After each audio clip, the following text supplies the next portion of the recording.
Rabotai, I have a lot of things that I want to get to today. So, Romans, countrymen, and friends, and all the other things.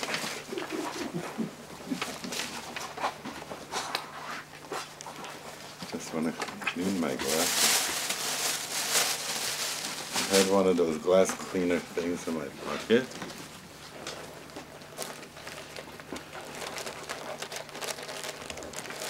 There it is. No. Good. Ruth Kagan sends her love this morning. So that's also good. On the Erev Bat Mitzvah, we called and we to wish Ayelet Mazal Tov and Batzlacha, and she said, "Are you going to Rabbi Zalman?" Yeah, and also Darlene sent me on a mission. There's something I'm supposed to pick up from you for the auction. Oh, remind me at the end, and I'll give you something. Yes, Okay. be very glad to do it. Okay. So I tell you several things. We didn't finish the mimer last time, but I'm going to leave it hang because it didn't catch fire. So I'll leave it be. Today I want to ask a couple of things before I get started with a text, and I have a good text, Baruch Hashem, here, and I'll tell you about it. But first I want to get to, why is this not doing its thing? It's on. Oh, it's on hold. Now it'll do its thing, yes. Which is that this is the last session we're going to have for a while, because next week, on Thursday, I'm traveling to Eilat Chaim, Mir Hashem. And from there, I hope to rest a couple of days and take the plane, meet Eve, and take the plane to go to Yotam's, to Bahir's Chasana. And listen, you're a parent, you know that you run through sometimes all the kids. Right. When my kids correct me, I say, "You know who you are." You remember the time I called you Tirza? The same situation. It just keeps going like that. Anyway, so then it'll be time just to come back after the Chasana and get it together to go to the Kala. So until August, I think we're going to have a hiatus about those Friday sessions. I do hope that if you want to learn and meet, that would be good. On the way back from Israel, since we have a ticket with the Ukrainian airline, and the reason for that is because it is cheaper for a seat in which I can stretch my legs. If I had to go with everybody else, it would be double the cost. So the other thing that this yields to me is because Andy, Nechama, and the German folks couldn't get it together that I should be there, which is a pity because I wanted to help them in getting a status for renewal in Germany. But they couldn't get it together, and sometimes I have a feeling they want to leave, what's the word, sleeping dogs lie or something like this, because the latest was that Andy was able to do something very nice with Homolka. So if they could work together already, then I'm not needed, then it's going to be sort of not necessary. So I'm happy.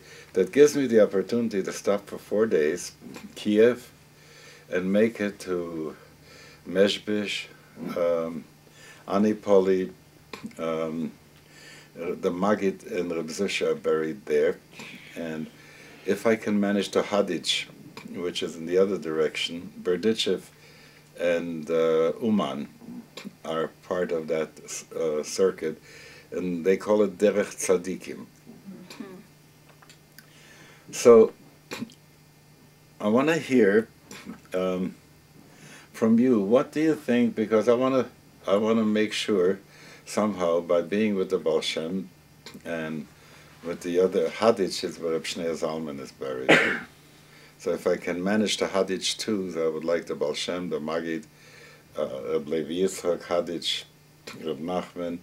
Ishbitz is much too far away for this trip.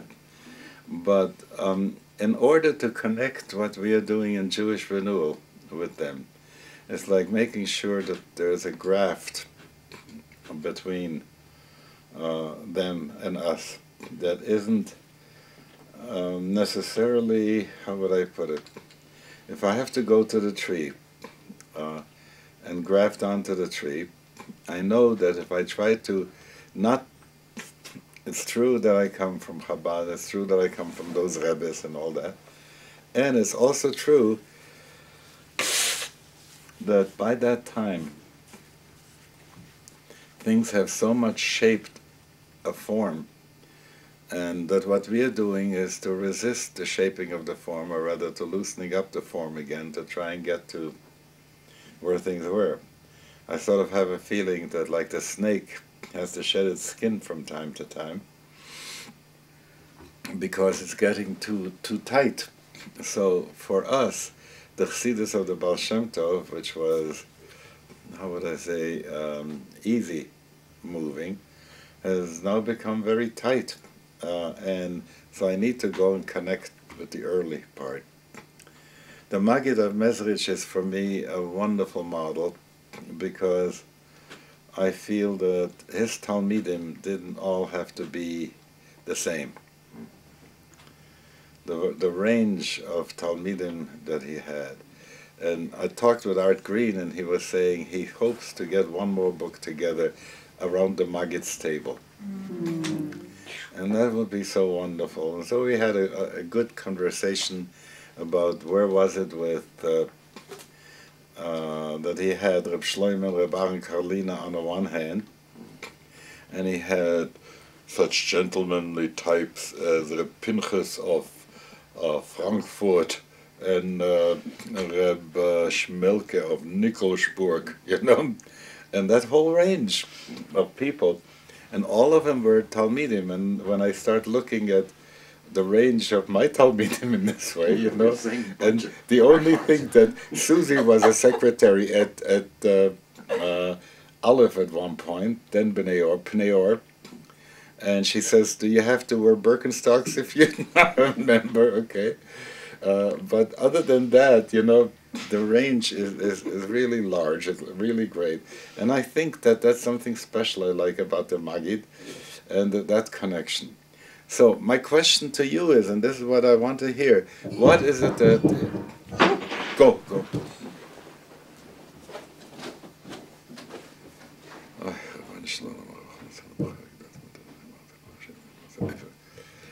If we have to go upstairs, we go and give her a hand, if Sheba has fallen or something.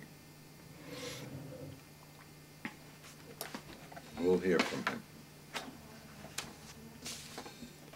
I hear her voice. Huh? I hear her voice. I think it's more she dropped something.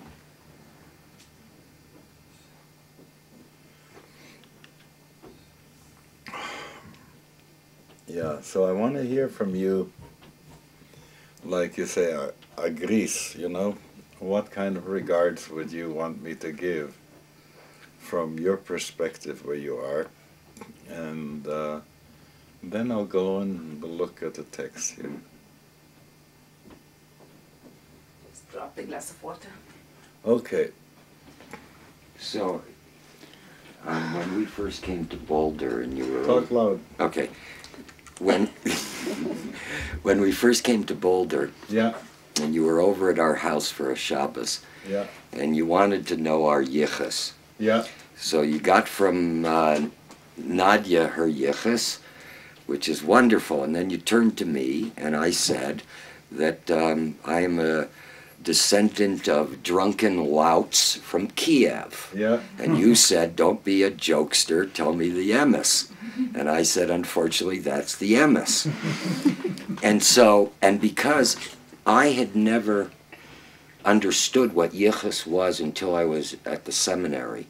And everybody, I'm a descendant of the Chafetz Chaim and all that. So when I went home for Pesach, I asked my mother, who grew up in Fall River and may well have attended your shul, what my yichus was, and that's what I got. So when you go to Kiev, say hello to the drunks there. Okay, that's Olive. Bet there are transmissions that haven't come down because they were practiced more than they were taught. Yeah. And so from Zusya, I'd like to be able to have renewal come to a deeper understanding of humility.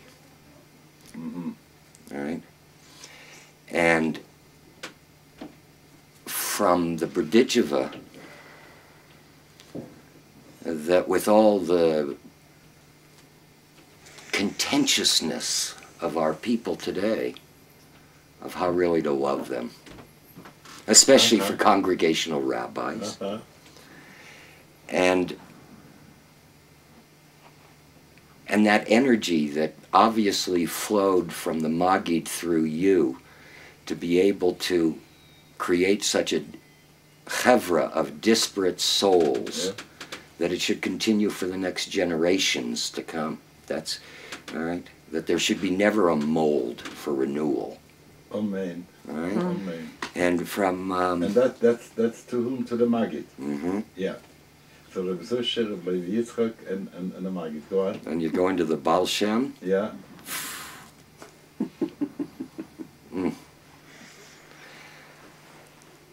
That in all the troubles and travails of the world, to be able to see the kernel of goodness.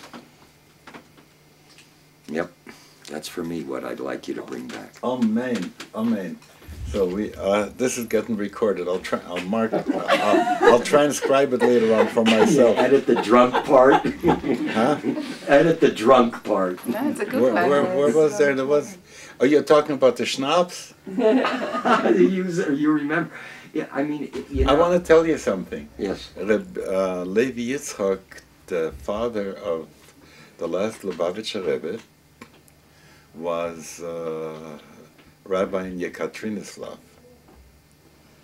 And the people in Yekaterinoslav wanted to get rid of him. But a rabbi was at one point a life, sort of life situation, Supreme Court kind, you know. You get appointed, you stay in there. So you have to find a flaw. So they found the flaw that he is a drunkard and he comes from a family of jailbirds. So what was that? Because on Simchas Torah and on Purim he would get drunk. And being from Reb Shneur Zalman on, every one of the people had been in jail. So once they checked it out, they declared this to be off, But how wonderful it is when you start asking. So I don't know, those drunkards could have been some good Hasidic Yidalach who were like the Kotzka covering up their real piety. At least the Rebbe Levi Yitzchak would say that. Okay. Nadya, baby. I'm still working on it. Yeah. Okay. Get somebody else. Verily. I, at this point, don't have anything to offer. Thank you, though. Verily? I just left when you defined what we were supposed to do.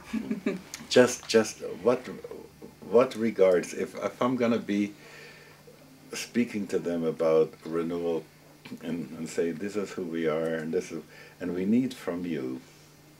So I heard what we need from Reb Zusha, humility, from the Maggid, not to get too set, to have Abbas Yisrael, even for the people who nudge us, but with Rabbi Levi Yitzchak, so I'm getting something, okay?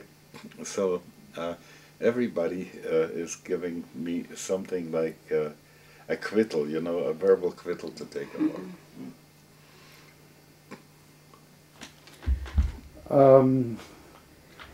My mother's side I think I should take the machine and turn it around on you. Okay. My mother's side of the family were Rishon. And it said, everybody on my mother's side said, that their ancestry was the Ba'al Shem Tov.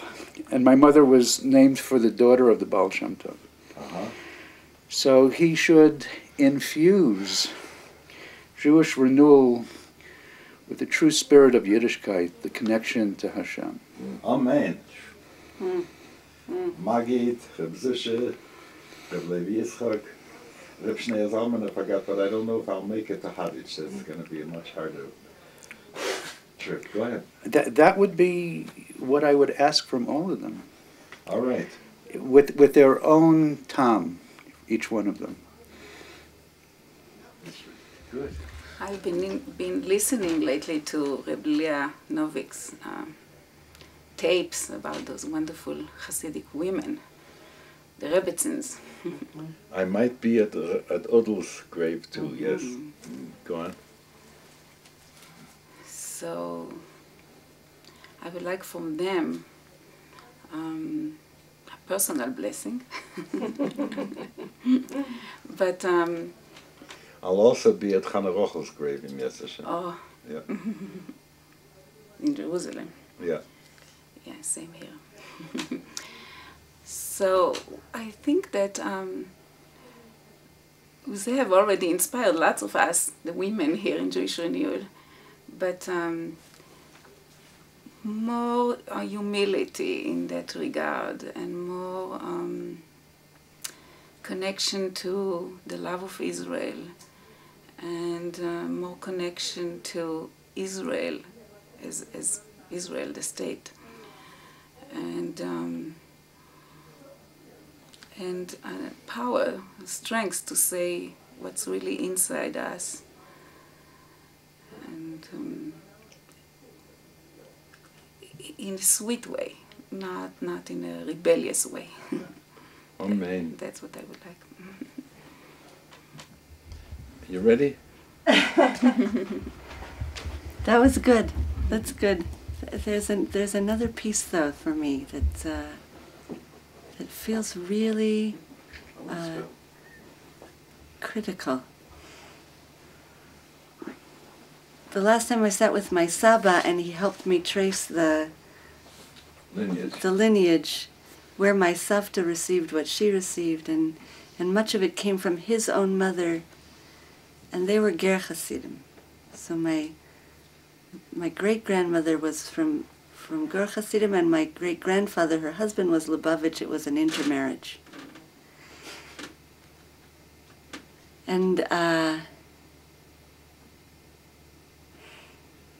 And he didn't know, where it would originally have come from, but clearly there was a line of women that were transmitting. And I've always had this sense, we hear the stories of the Ba'al Shem's daughter sat at the table, and there's this sense underneath that there was a willingness, that there was an openness, but spas nicht.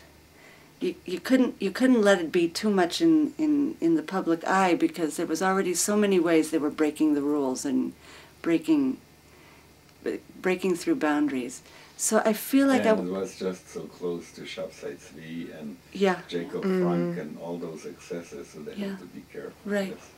But I think I want to ask the Ba'al Shem and the other the rabbis to release that valve, that hold, so that the women can transmit more clearly. Amen. And to allow that to be a partnership now of transmission and not either or. Yeah. That's wonderful.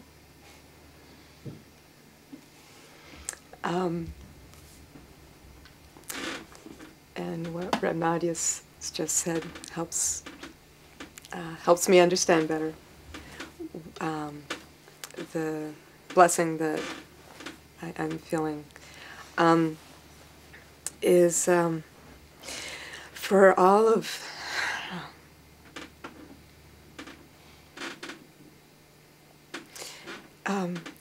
it's about releasing the transmissions that for it to be recognized that we're working so hard on this side, and to ask them really to implore that they come meet us so that they can really be released and opened. Amen. Right here. What we're doing is you're giving me. It was beautiful, and I loved hearing it, but I don't know. You're giving me a verbal kvittel to the Ba'al Shem, to the Maggid of Midrash, to Reb Zushe, to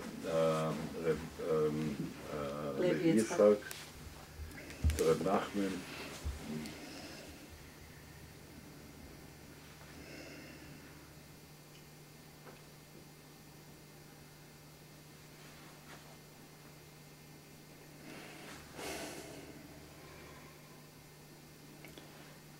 I just read a story about the Ba'al Shem Tov, or a person referring to a story about the Ba'al Shem Tov. But the story had to do with people who are on the edge of Judaism, who have gotten turned off and walked away, and then are just tiptoeing back or not even. And I guess to find the way that they found, to find those people, and for us to be able to reach out to them in that kind of compassion, and the mixture, the teferet, that balances it, that will help them find their place. Rahami was just in Florida with a group of people who are members of a congregation, and very unhappy because their rabbi is very, it has to be this way. That we can find a way to reach these people, and do it in a way that we reach ourselves too. Sometimes we get to one side or the other. So that in helping them find their balance and their place, we can find ours too. Amen. Rabbi Zalman, when you mentioned the Alter Rebbe, Yeah. this week I don't even remember where I found it, but I found the extended question and response to the Alter Rebbe when he was in jail. Yeah. Kind of like a deposition. Yeah. And I read it, hearing it. Yeah. And I was struck by his incredible courage, knowing what he was his facing, life depended on it. and not flinching at all. Mm-hmm. And it struck me that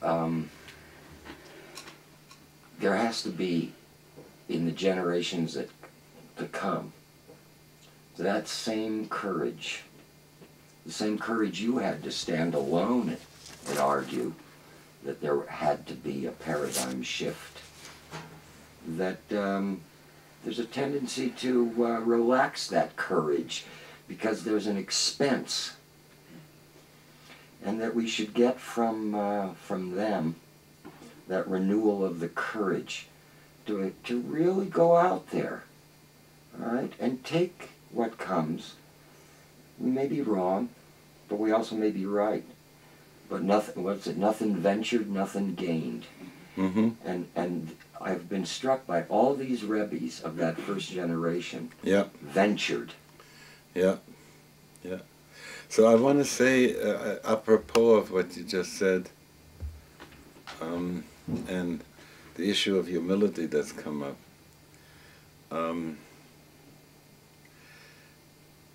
my sense is it's not an issue so much of humility, it's an issue that our people in Ohala have become comfortable with who we are. And there's an element of holy discomfort that says, I haven't arrived yet. And the sense that people have that they have already arrived troubles me a lot, because it cuts off the possibility of further growth, And when you said, I didn't initiate the paradigm shift, I only said that it happened. I called it, but the paradigm shift is something that's much bigger than one person in this way. It happened in the world. Okay, so that's very happy for me. You want to say, are you ready? No, you said already. I said. Yeah. Sorry.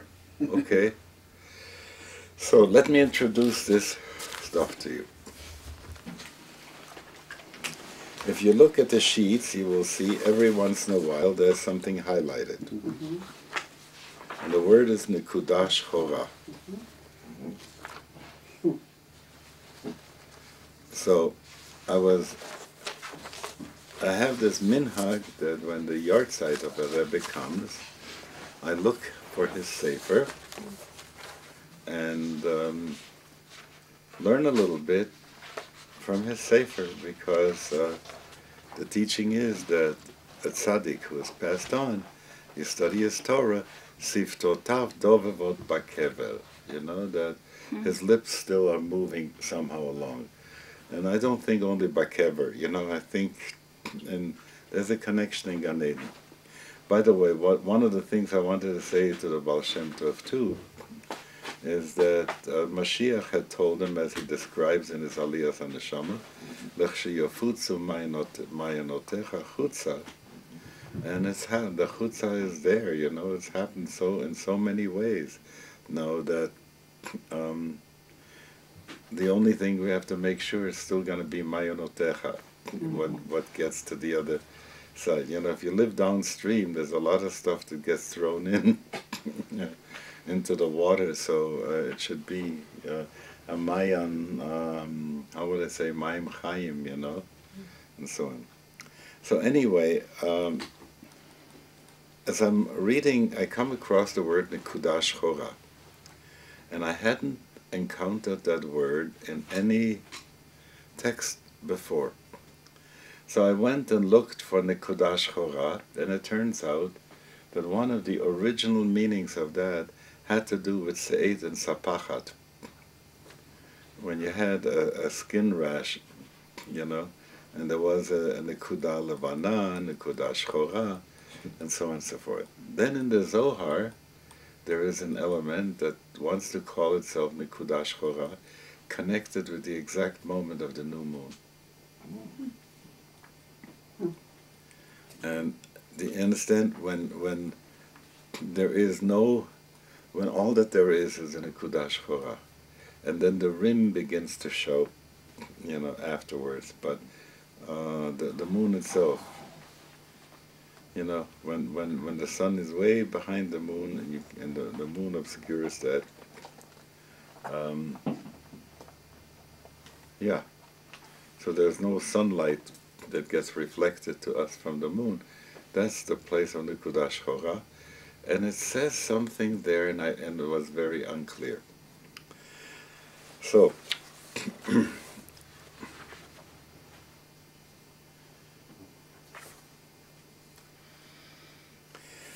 then the Midrash picks up Sh'horah ani v'nava benot Yerushalayim, and makes a whole deal about that Sh'horah.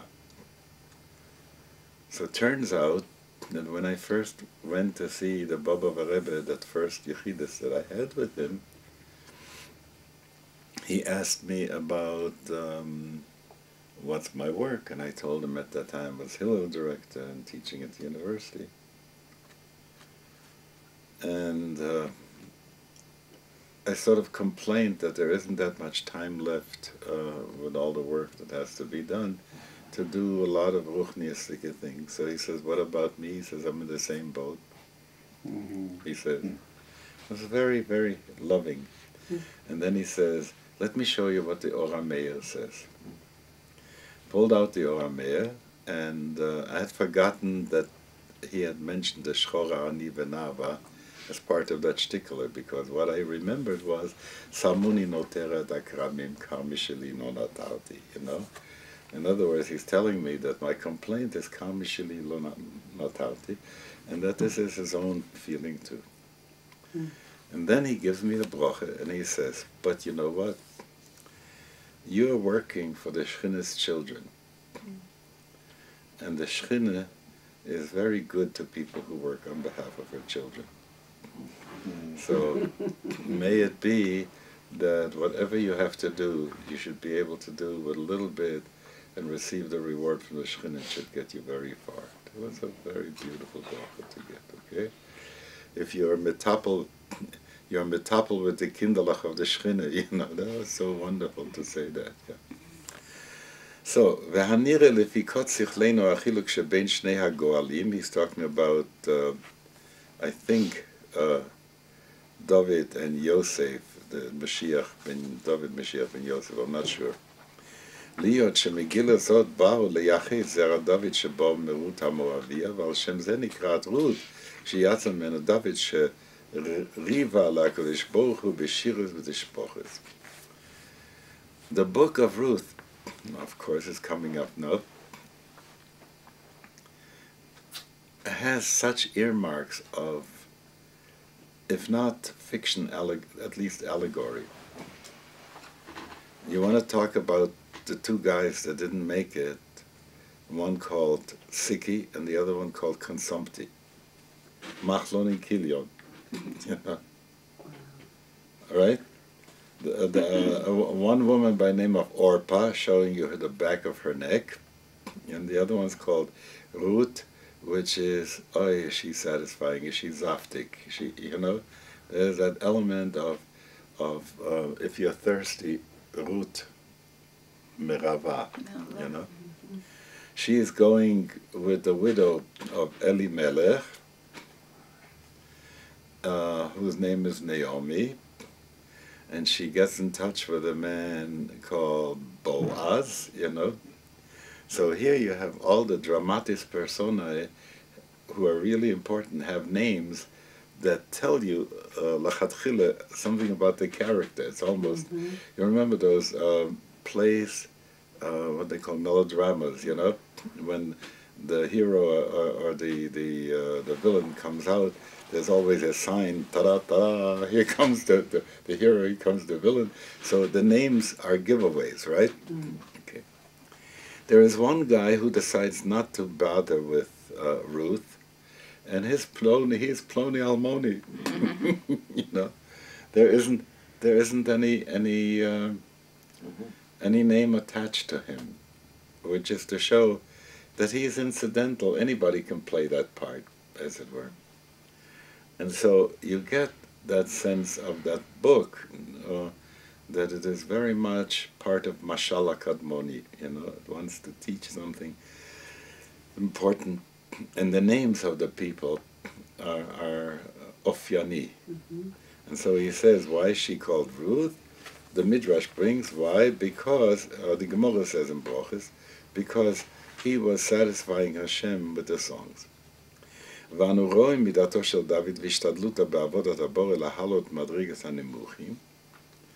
He raised up low people. וכאשר החכמים הגידו, as they say in Brochus, in the posek, שומרו נפשי כחסד אני.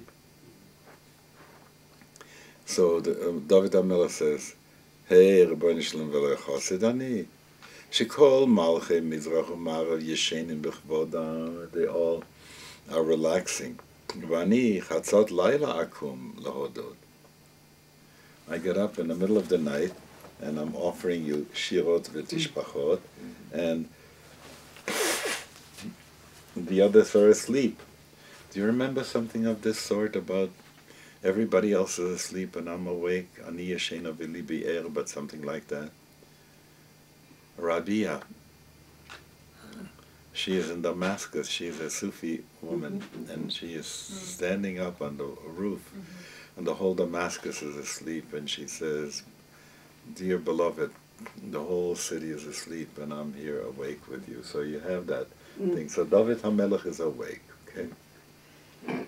And, moreover, v'yadayim meluchlachot bedam v'shapir v'shalya kedei letayir isha leba'ala.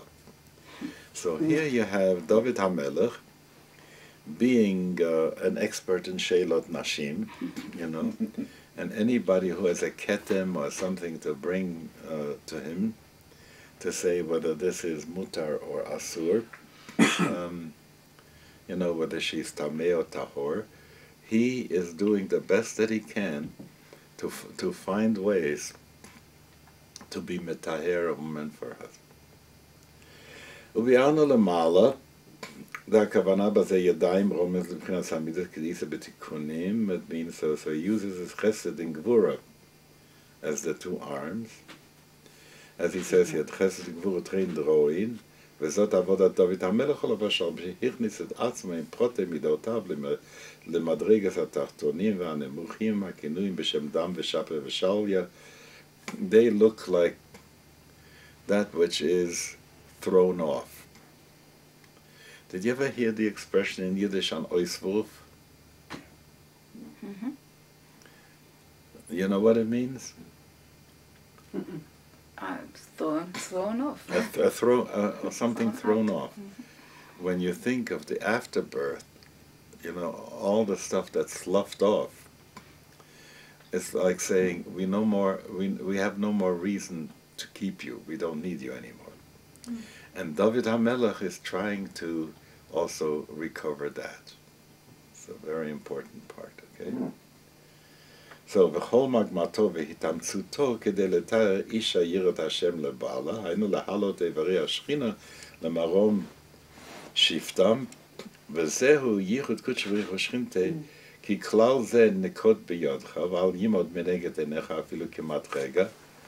Be always aware that, let it not pass from your attention even for a moment. שאין שום דבר בעולם שלא יהיה שם התלבשות השכינה. This is so wonderful. How are you saying this? Can you put this as a memory resident program in your awareness that there doesn't exist anything that doesn't have the Shekhinah dwelling in it? Okay. And so it's so wonderful how he insists on that. Do you see again? ואל ימות מנגד עיניך אפילו כמעט רגע שאין שום דבר בעולם שלא יהיה שם התלבשות השכינה. על שם הכתוב in תהילים, מלכותך, מלכות כל העולמים, השוכנת בתוכם להחיותם. כי בהי עדרה לאפס ותוהו נחשבו. When the Shekhinah is gone, they become nothing. ואין לה לשכינה ישיבה ונייך, כי מתוכם דרכם העוסקים כל ימים בבניינה.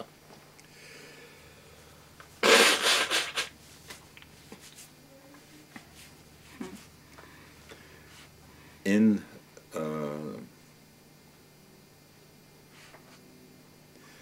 the keynote, there is one poem that describes that Yirmiyahu is going around and he finds a woman and she is never verschmiert and dirty and in rags. And he finds out that she is the Shekhinah and he's talking to her and he's trying to help her out and bring her back and establish her. As B'tzeit Yirmiyahu or something like this, that kina begins. So he says here, the Shekhinah has really no place except wherever we are making space for her. And it needs Talmidei Chachamim ha'oskim kol yameim bevinyana. So that's the thing that I remember when I was talking about Binyan HaMalchus, the God space, the God field, and how that has to be established. L'zeh ba haremes b'Megillah, v'tesha mitzad ha'kotzrim, ki loshen yeshiva b'chol makom loshen neicha v'amoda, it means relaxed, located in a place.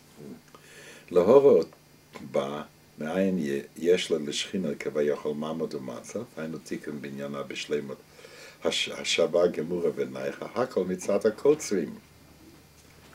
So, the people who are working in the field, and what are they called? Elu tzadikim mechatzei chakla.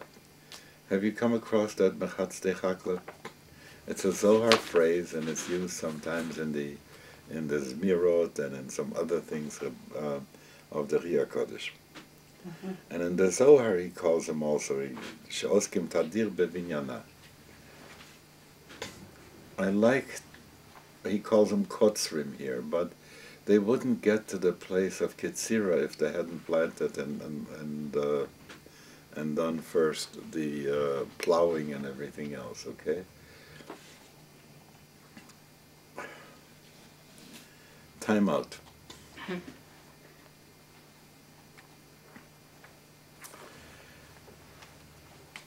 I'm doing a little bit of how would I say, consciousness history for me. When I used to be in Manitoba, after I came back from the year in at Brandeis, and I'd gotten very excited at Brandeis about things that I was learning from ancient Near East. So, if you remember, from time to time I say, before Avraham Avinu, I don't want to call it paganism, I want to call it pre-patriarchal Judaism. Mm-hmm. Because really it's got its root, it's really connected there.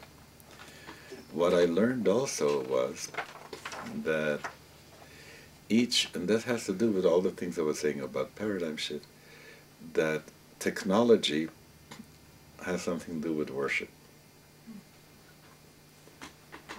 And now, when you have hunter-gatherers, from hunter-gatherers we don't have any description about sacrifice. With the domestication of agriculture, we find Cain, Vayikach min haba biyado, and we can find Hevel, that he took from the best of the tzon mechel behen, and offered the sacrifice. What does it say? It says, since we have dared to interrupt nature and domesticate nature, we have to create a sanctuary and we have to give back. Mm. And the shlichut of the Azazel, many people in the medieval period have read Azazel as if it had to do with the devil, because they read it as if it was Azazel, the chutzpahnik to God, But it's 8 A's Azil. It is a goat that walks, a wild goat. Azal, A's Azil, the wild goat. So when you domesticate goats and you don't want the breed to get to be so that it is separated out, that they can't interbreed anymore, so every once in a while you take a bred one and send it out, and you take a wild one and bring it in, so that the strain, that it could still continue. I once had the opportunity, I was very much into breeding fish. So I'd been in Costa Rica, and there was a creek, and I caught some guppies there. And the bodies of the male guppies were a lot bigger in wild than they were, but the bodies of the wild guppies didn't have nice tails. And you've seen guppies, and they have beautiful shimmering tails. So I brought back and helped them interbreed, so I should get big body guppies with nice big tails.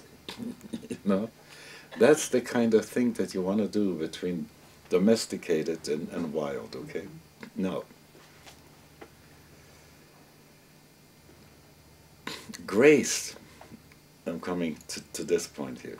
Grace is not domesticated. And so peak experiences, they come like grace. So I would give a series of talks about domesticating peak experiences. If it is true that we can have peak experiences, then we don't want it to be just like that we have to go out and see where's the wild rice growing at this point. We want to take a patch and grow it in this place. And so a shul is the domestication place of peak experiences, We want to make sure that it will happen again. And Mikdash is that way. So more and more there's that institutionalization which is trying to domesticate those experiences. Okay, got that up to now. So when you call them mechatzei chakla, you call them that they're working the soil, they're working the field. You get the sense that working the field, means working on your spiritual stuff. As the Zohar says, she'oskim tadir bevinyana. Mitzidam daike yesh la yeshiva b'neiche karoi. So because of those Talmidei Chachomim doing these kinds of things, that's the reason why the Shechina finds a place where it can be relaxed and become indwelling, so it doesn't have to be just an oreach natal alun, that it could be present there all the time. Okay. Kiterem eid bo shel lakosim, because before the time comes that the domesticators arrive on the scene, what happens is he besod Nekudah Sh'horah, and here we got that word. Okay. Nekudah Sh'horah beli chivra, without any white.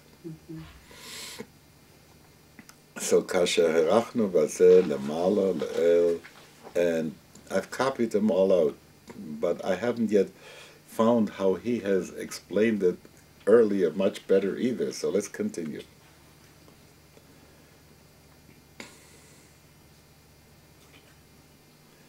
Ayin sham v'liyot kain שהכל תולה בהכשר מעשיהם בעומק השגתם באופני פעולתם אפילו הגשמיים, אשר לכוון זה, לכיוון זה, נתפשטו איברי השכינה, וממקום הקדוש יהלכו עד מדרגת הנמוכים תרובס טוב ורע.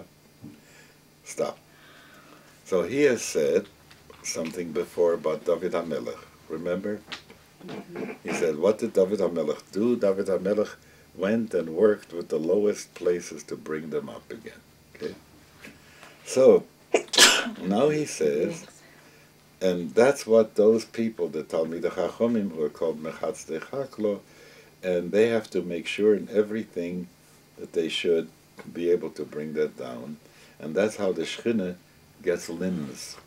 Wonderful sense. Why didn't God do anything? You know, people ask this question, Holocaust and this and that, why didn't God do anything? And the question is, how do we, if we don't have a God field that has been empowered by us, then the Shechina hasn't got the energy, doesn't have the tools to work with. Okay. That's at least what he is saying here, and I really believe it, that this is so. That if there aren't any people who are sensitive, who are willing instruments for the Shechina, who are working that field, then the Shechina can't act. If somebody says, why doesn't God do anything about it? And the answer is, 1,000 rabbis went to see President Roosevelt in '42 to ask him to do something, to bomb the concentration camps and so on and so forth, so that they shouldn't exterminate the people. And they didn't do anything. So if you ask the arms of the Shechina that could have been the American government at that time to be able to do something for us, that it couldn't activate them.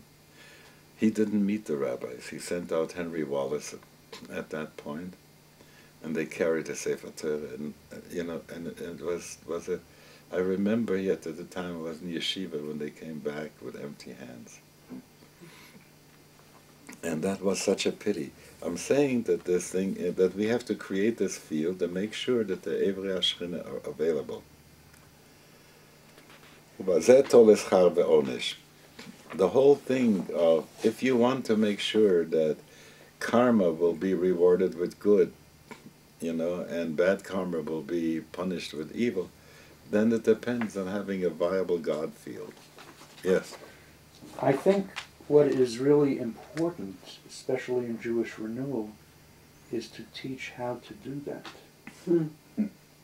Just to say it is insufficient. So go ahead. I'm okay that you should suggest ways in which we might do that. Well, intention... You got to turn it around now. Intention is extremely important. Our being goes where our intention lies. So focus of attention needs to be developed so that people can have clear focus, otherwise they get distracted.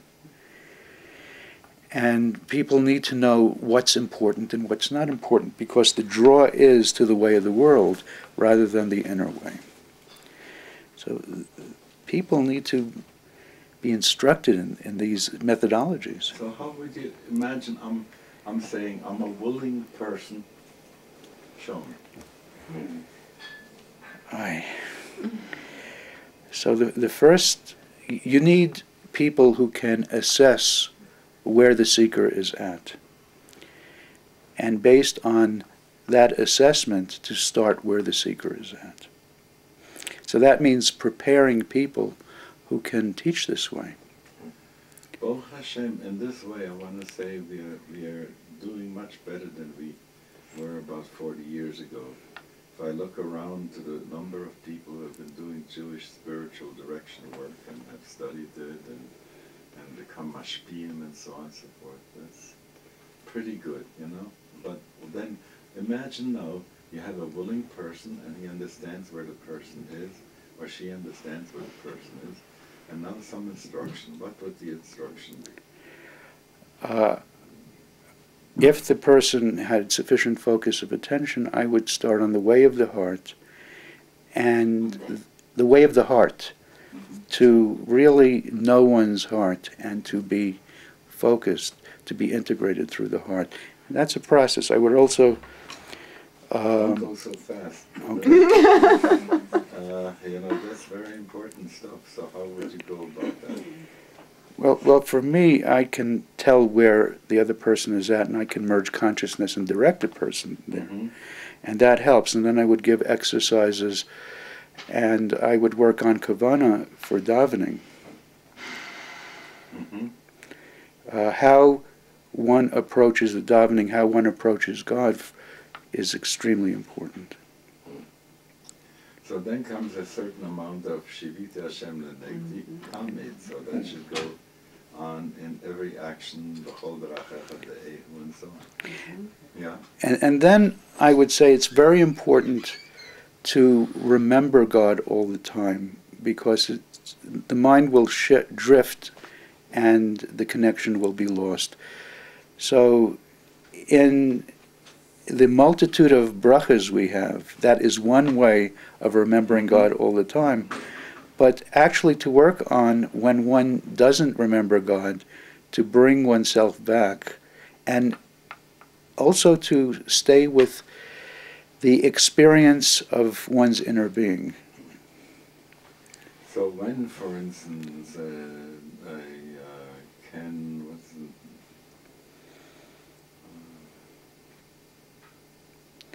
guy who wrote after the ecstasy, the laundry. Leonard. No. No, it's, oh, good Lord. Joseph I Goldstein? see No. him, I can't think of his name. Yeah, I know, It's not Joseph Goldstein. It's right, Jack Kornfeld. Okay, we got there. Right. Tall guy, skinny. Yeah. So Yes. when he's saying this, and after the ecstasy, the laundry, it is the laundry with the kavanah of the ecstasy. Mhm. That's what's really Yeah. important. Michael was saying is really the beginning, but the crucible where it's worked out, the test of the how much it's become keva as a spiritual practice, has to be in relationship, in community. Right. All right, and I mean that's where the teacher grades the student, so to speak. When every time you say the term the God field, I imagine more than one person in that, on that, Right. all right? And sometimes I refer to it as the playing field. Mm-hmm. It's how the teams go out and interrelate with each other as they move back and forth. And all these, I mean, I picked up, there are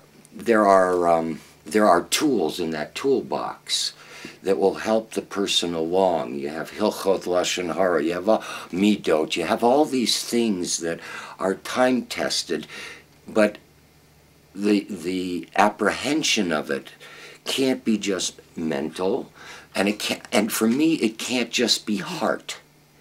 All right, that's why I really feel that the old referencing of the heart being the place of both what we know as the intellect and the emotion was really much better, in that there was an integration of it. All right? Bina liba ubaha levin. Yeah, so that's where it is. And I think there is also a little small element that goes with all of that, is that the lingo. I mean, we already have a Jewish New lingo, including God field, you know, and it becomes what I call spiritual materialism. It's like, okay, I know that, and it's really just stored in the brain, and it's just a concept now, because we heard it so many times, and it became popular to speak like this and to use this lingo, and how is it really integrated? Well, but that's what Michael was talking about, is the whole path of the heart, you know, of the integration in the heart, and the heart as the place of not only integration but expression of this lingo. I mean, the lingo alone is useless. I mean, there is a word I like to use, so beingness. Mm-hmm. You know, if I look at the way in which emunah is, emunah isn't that I have this vague faith, but when I say Shivisi Hashem lenegdi tamid, there's a so beingness. This is really how it is. Zehu zeh, yeah? That's so beingness. And when I look at the way in which the Ba'al Shem Tov was working, there was very much that sense of this is it. It's not the shadow of it, it's not the concept of it, it's not the abstract of it. It is it. That's the way it is. So let's go on some more. He says about schar ve'onesh depends on a active God field. Okay. B'yos lahem hitpashtut ha'seichel lahaskil lasod hakol b'chochma nifla'a lim'os b'ra v'libchor batov lahalot gam misham evrei hashchina. Because even there in those low places, the evrei hashchina are there. Remember, he said before, you cannot give up thinking about anything that the Shechina isn't inherent in there. And so, therefore, lahalod misham gam misham evrei hashchina. V'kan abchira chofshit biyad ha'adam la'an yifne pnimi et machshavto. And there it depends where he's going to put his innermost thought. Im la'el o lahana'at atzmo.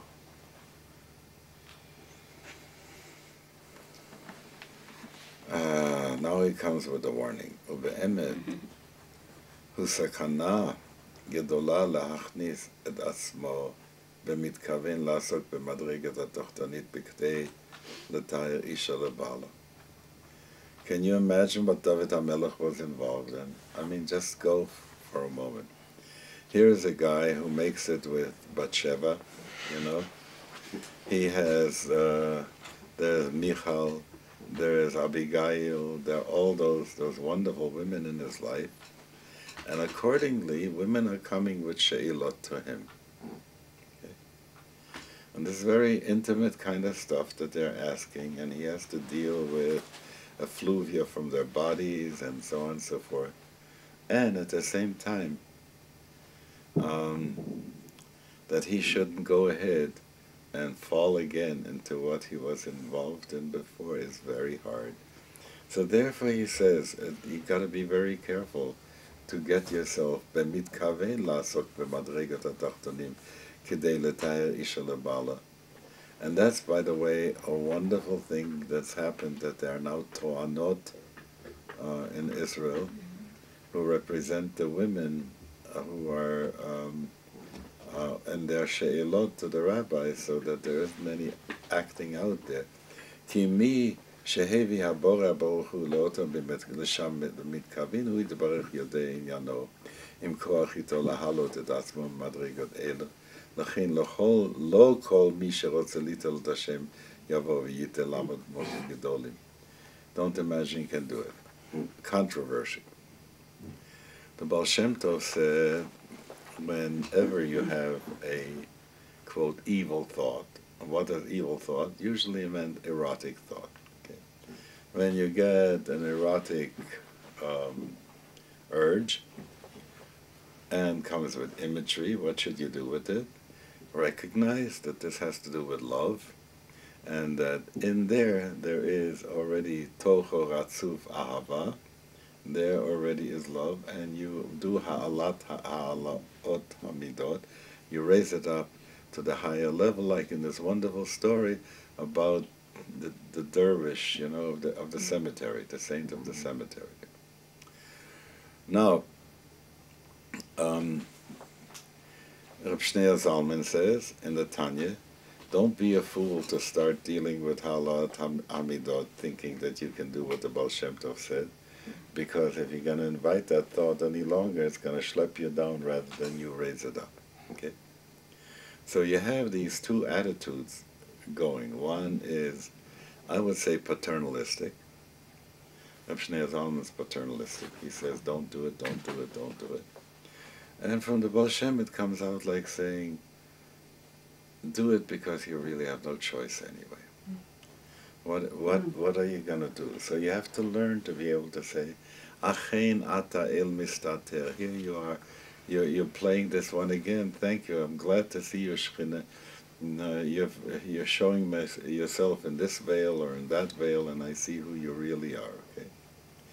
So he is a Talmid of the Maggid, and by that time they're much more worried about Ha'alat Hamidot than they were before. So don't think that ולא משכוח יפה לעסוק במדרגות התחתונים בכדי לתאיש לבעל, כי אם מי שהכרתו חזקה ונאמנה את אל רוחו, לדעת לשמור נפשו לבלתו נגרע חס ושלום אחרי הקליפות. והכלל בזה, זאת עיקר עבודתנו בעולם הזה עתה. להוציא יקר מזולל, to bring that which is, precious from that which we have to discard. I don't know if you ever had an opportunity here in Colorado to go panning gold. What's this?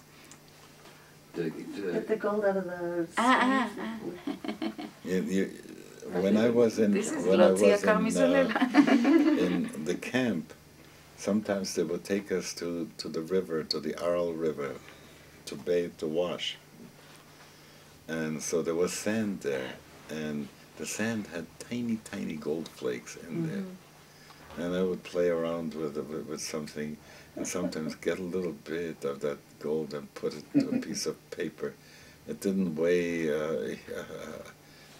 even about 1/100 of a gram, but there was something there, and the excitement to see that little bit of glitter in all that sand and making it swim out in the water until it sits on the side. So lahotzi yakar mezolel, that's what it is. Ulahalot chelik hatov shenitarev bara, to raise up the part of the good with mixed. Klalot komat hasitra achra. Ubezeh tol leikar geula betashlom habiro ha'amiti. That's what it all depends on, to be able to lift it up. V'titrokna komat hasitra achra mikol v'kol. This is how the sitra achra is going to be emptied of its power totally. So now I just want to go back to the business of the Nekudah Sh'horah.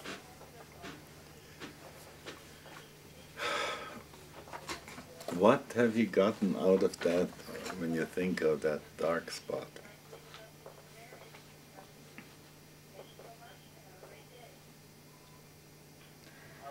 I think it's the confusion that the text talks about madrigot nemuchim and madrigot elyonim, as if it's clear what is low and what is high. For him, it's very clear. So why does he bring the Nekudah Sh'horah? There is like a moment or a spot of oblivion of that you don't really know to distinguish, and that could be the part of confusion, the downfall, that what you think is high is not really high, and vice versa. It's like there is no, as you said, the moon, it's the moment of... But it's an origination point.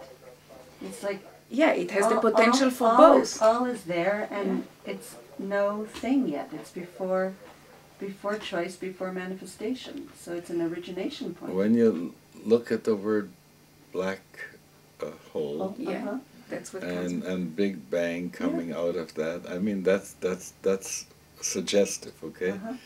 But I think he means to say something still more, you know, and I don't have it yet. What is that sod of the Nekudah Sh'horah? So I'm giving you these papers to take along, and I hope you will read some more when we get together, because I sent it out to Art Green, I sent it to Shol Magid, I sent it to a number of people because I figure that a seminar on Nekudah Sh'horah would be a very interesting thing to do, and especially women. I'm going to send one to Reb Leah, because I'd like to see where do we come out in the end about that thing. There seems to be a lot of power in there. All right, I'm going to stop here. I just heard that Shaya called there, and I'm curious to respond to him. And I wish you all well. And if you get to me before Thursday, some notes, kvitlach, for Chana Rochel, for the Ba'al Shem Tov, paper notes for the Kotel. I'll take all this stuff along. Don't make them short, small ones, okay?